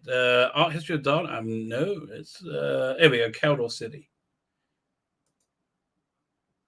So this first one is great cast. It's Paul Darrow, Russell Hunter's brilliant in it. Russell Hunter plays the captain from the first one. Scott Fredericks, he's a Blake Seven's character. David Bickerstaff, Trevor Cooper, love freaking Trevor Cooper and everything. Brian Croucher, fantastic. Patricia Merrick, Peter Miles, Peter Tuddenham, Annabelle Leviton. I don't know who she is.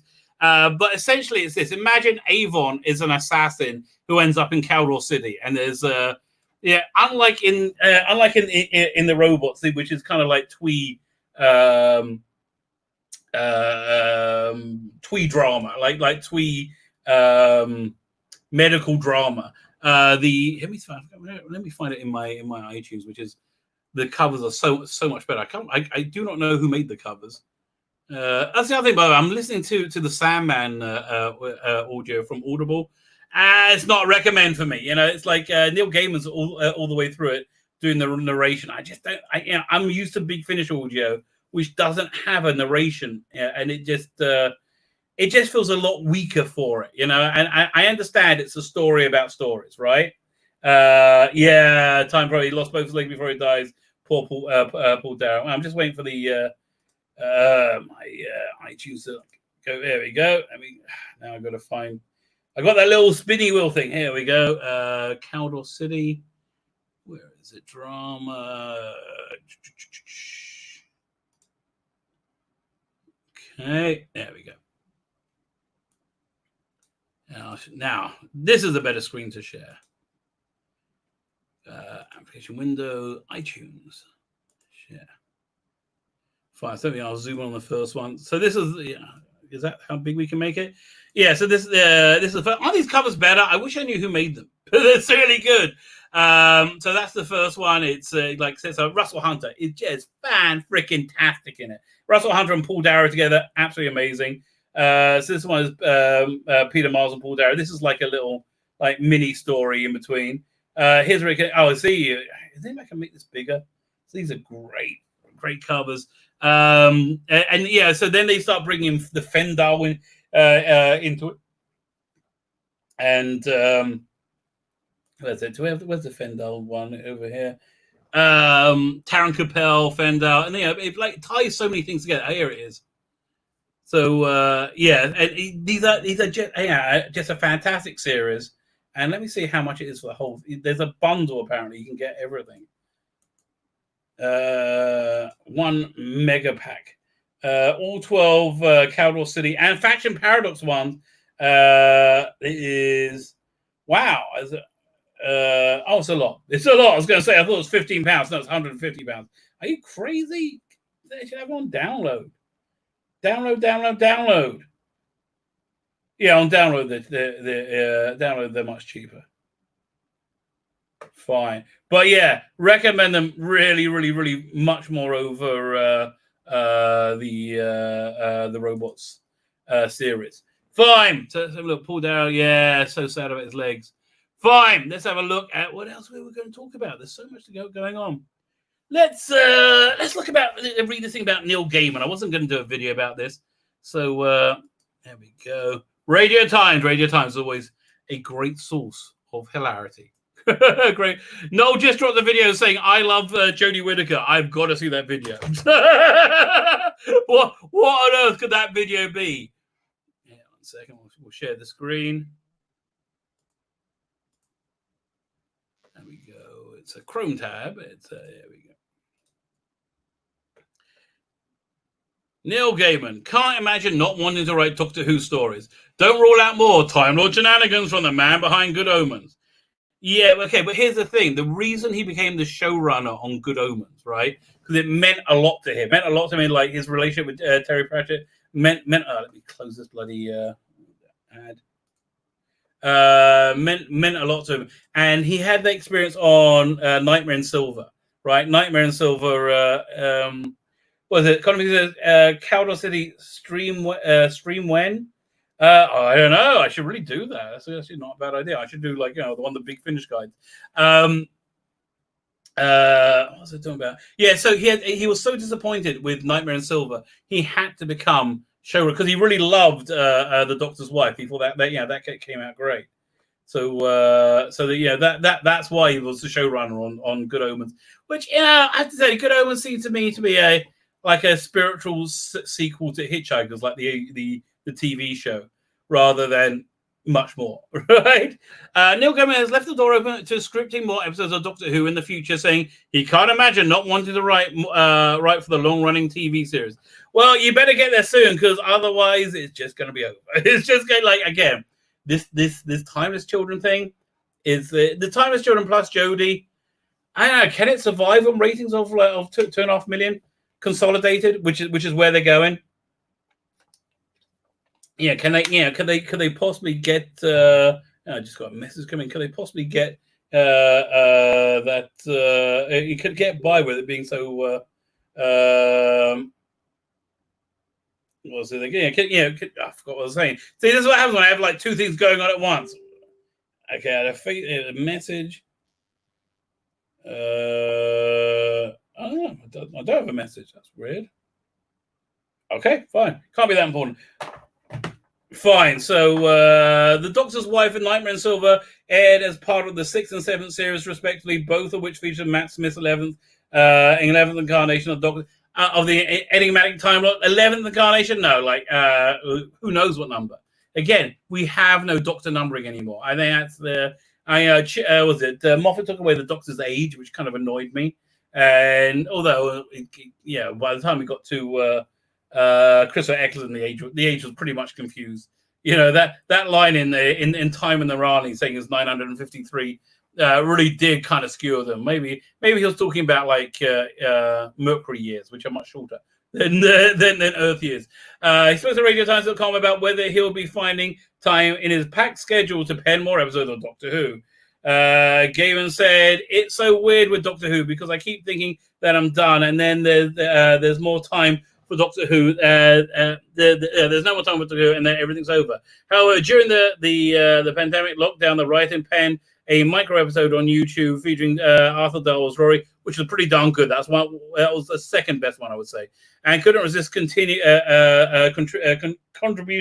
to an upcoming anthology for children in need. That sounds interesting.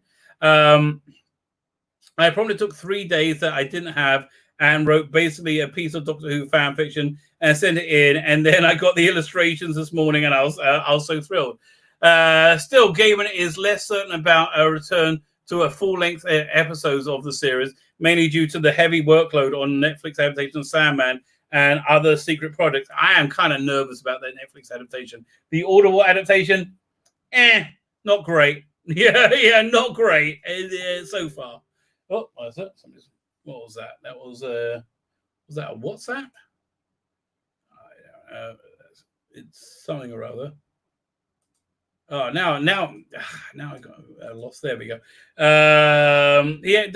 Doctor was always going to be in my blood. Yeah, because you grew up with it and you're a creative person. Yes, obviously it is. The big problem right now is the amount of television that I'm having to make. It tends to not leave me time to write a Doctor Who script and then rewriting Doctor Who to get it made.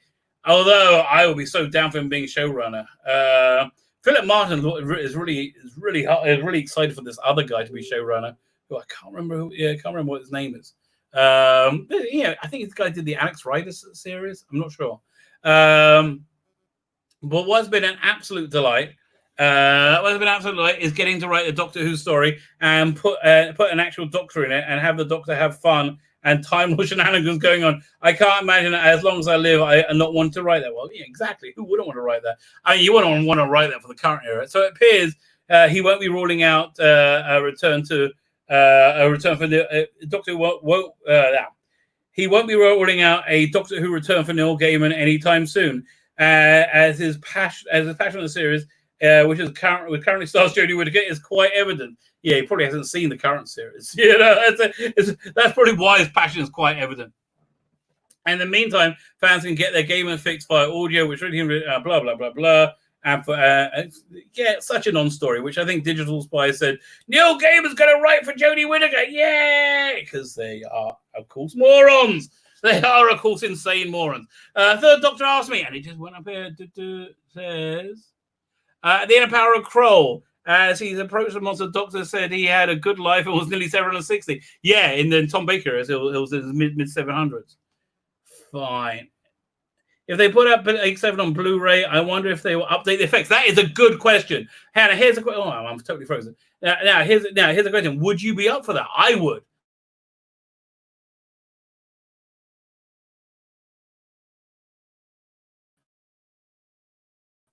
I tell you, I'm always running in technical debt. By the way, if you were at my last stream and I stopped it early because my computer was freaking out, you know what's happening? Let me show you. I had this Bluetooth keyboard right here, and it was on the side, on this to me, and I put something on top of it, and so it was like hitting the shift key. I was going, oh, man, I'm frozen again. Wow. Totally correct. Okay, I don't know. It's free for you. So yes, I have technically. So would you update the special? I would really want the updated special effects. I think it really actually needs it. I think the Ark in space is so much better with those updated special. But again, listen, I'm a guy who likes Twice Upon a Time. Vive la différence, babe. That's all I can say. Vive la différence. Fine. I think we're going to wrap it up there because my computer keeps freezing. I got too many tabs open. That's what's going. But yeah, okay. So the rumor is the Timeless Children are all peppered throughout Doctor Who. There's no time when there is no Timeless Children. The only way I can see of getting rid of it is rebooting Doctor Who. You just got to reboot and wipe away the which is breaking my. It sounds like. I can only hope for a global catastrophe to stop it. So I reckon if they update the external effects, they should update the inside. No, I don't agree with you. I don't agree with you. Again, let's see if I can find this before this will be the last thing before I tool off. There will be no live stream, by the way, on Thursday next week. Thursday next week is a Jewish. Not say holiday, fast day called Tu B'Shvat, the 9th of not Tu B'Shvat, Tisha B'Av, the 9th of the month of Av, which is a 25-hour fast, 25 bloody hour fast. But here, one second, let me Doctor Who Ark in Space new effect. Oh, one second, I also have it. On my server, I can show you that, but it's much easier if I do it on YouTube. And then is this the one? One sec. I want to avoid the ad. Let's make this silent. It's thinking about it. Still thinking about it. Who knows what's happening? Okay. Fine. I'm going to show you and find another way of showing you. Let's do this. Oh, I know. If I go, let me close some of these bloody windows. It's probably making everything freeze up. We go over here. Back to my media server. Fourth Doctor. Ark in Space. We'll do the HD file. I think this is the, but I've got to turn the sound off. I'll say it's opening up. Sound. What other tabs do I have? I want to close this one. Is it opening?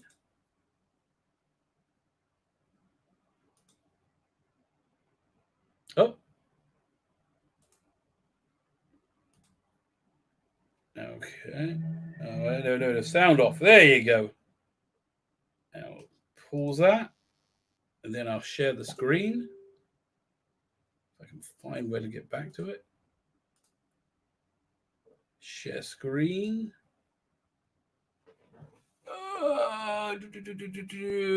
Application window. There we go. Fine. Yeah, I always thought the light bulb on top of the TARDIS in the Tom Baker Pertwee. Where is it? Oh, here we go. Like here. I'm just going to walk you through it. But here, this, I think I can turn the sound on this one. Just a little bit Dudley Simpson. Yeah, like I just find this more like I find the other one just distracting. I honestly do, because like it's Yeah, this one just seems like smooth, and you see how it goes smoothly into the traditional, the interior stuff. I think they could have probably, it wouldn't hurt them to redone some weird effects. But then, I think you're getting too far away from what it was. Stop screen. Fine. Okay, I think I'm gonna move you on. I think I'm gonna call it a night. The Blake 7 group was never meant to be good or bad. See, I love that. Yeah. No, I like. They were mainly bad. They were all criminals. Even Gareth Roberts was. He might have been been framed, but still, they were all bad people. They look at the. But then again, I think here's the thing with Blake 7. They weren't supposed to be good or bad. Everybody was bad. Everybody was bad at Blake 7, which is what I kind of liked about it. Fine, I'm going to sign off. Have yourself a fantastic afternoon, evening, everyone. I will see you tomorrow. Don't forget Video Vault tomorrow, talking about the Adventures of Baron Munchausen, and then the next week is Indiana Jones and the Temple of Doom. So I'm going to click the end broadcast button, and it's going to say, "Are you sure? Are you?" And they should say that before you go for gender reassignment surgery. Are you sure? Are you absolutely sure? I'm going to hit end broadcast. And actually, that reminds me of okay. Before I hit end broadcast, when I went to see Ant-Man a few years ago, I was in about 5 years, wherever it came out. I could hear this computer making a beep in the office next to the cinema, right? And it kept making this like repeated beat all the way through it. I was the only one who really minded. So so at the end, I was there with my kids. I said, "Listen, my kids were fine with it. It really annoyed me. I would like my money back for this ticket, right? Just me, right?" And she said no. The manager of the cinema, and I went to the cinema all the freaking time, and she said no. And I said, "Are you sure? Are you sure?" And she said, "Yep, absolutely sure." So I say about 2 weeks later, she phoned me and offered me free tickets and apologized because I was on Facebook posting comments about how crappy their customer service was every day, and they seem to do the trick. Oh, I love me a bit of social media. Fine. On that, I'm gonna sign off. Have a good evening, everyone. Hit the end broadcast.